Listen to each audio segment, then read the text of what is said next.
We need her. We. There's no we. Frankie is her childhood best friend, not family, and Richard and I have never even darkened the doors of Floyd Penitentiary.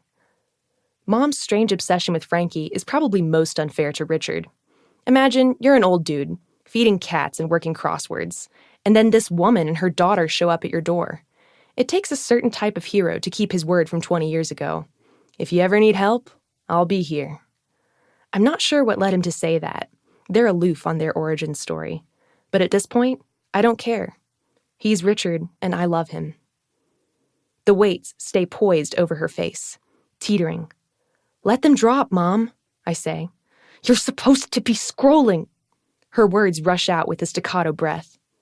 And you're supposed to remember you're not a professional bodybuilder. Her elbows bend slightly, and Richard guides the bar toward the cradle. I think she's done, but her chest bucks upward, and with a primal groan, she lifts the weights again. Arms quivering, she counts under her breath. I can't watch anymore, so I do as she instructed. The news breaks first on social media.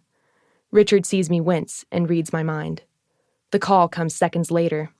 Jimmy Norton, attorney, appears on the screen. Answer it, Mom says.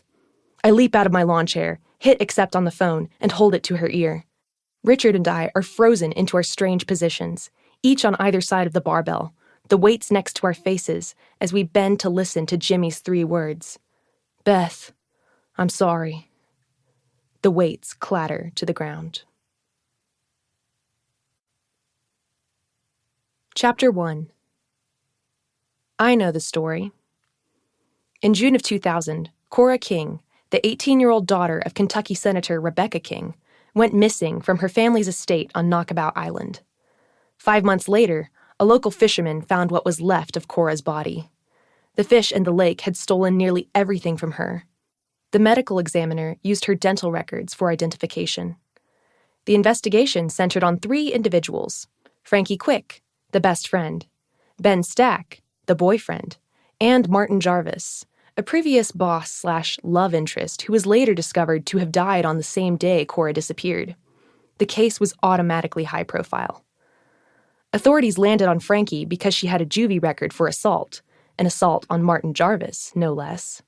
In the case of the State versus Francis Quick, there was no significant DNA evidence, no motive, no witness. But it didn't matter. Almost as fast as anyone could type the words arrested, arraigned, and convicted, Frances had a death sentence slapped on her. Everyone knew why. Cora was a senator's daughter. That's the crux of the wiki article, plus added commentary from Mom. I was 11 or 12 before I realized not everyone's mother had a best friend in prison. And not everyone's mother refused to travel over the weekend because she'd miss her Saturday visit to the penitentiary. And not everyone's mother funded a convicted felon's legal fees before she paid rent.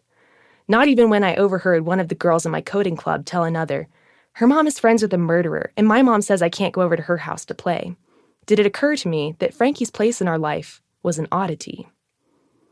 By the time I turned 13, I'd done enough Googling to consider myself an expert on the case. And that's when I sat Mom down during Richard's bowling night and said, I get that Frankie probably didn't kill the King girl, and justice is a big deal, but what's your part in this? Why the obsession?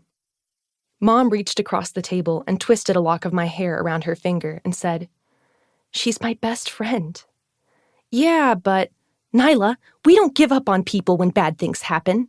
We stick, and we stick when the rest of the world makes up the BS the world makes up. You'll understand when you're older and feel that way about your own friends. You're the only one who gets to have friends, I said. It was an automatic response, a reflex. I didn't even say it with attitude. I watched my truth register, our countless moves before landing on Richard's doorstep, all the clubs and programs I'd gotten a few weeks into and then had to withdraw from, the constant lunchroom dilemma of where to sit, all in the name of helping Frankie. There were so many. Oh, Nye, baby, I'm sorry. Someday you'll understand.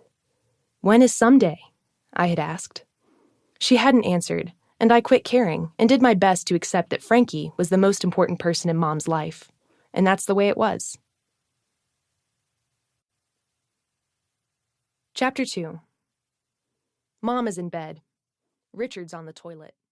That To keep listening to this audiobook, I've left you a link in the description so you can do it, at no cost thanks to Audible's 30-day free trial.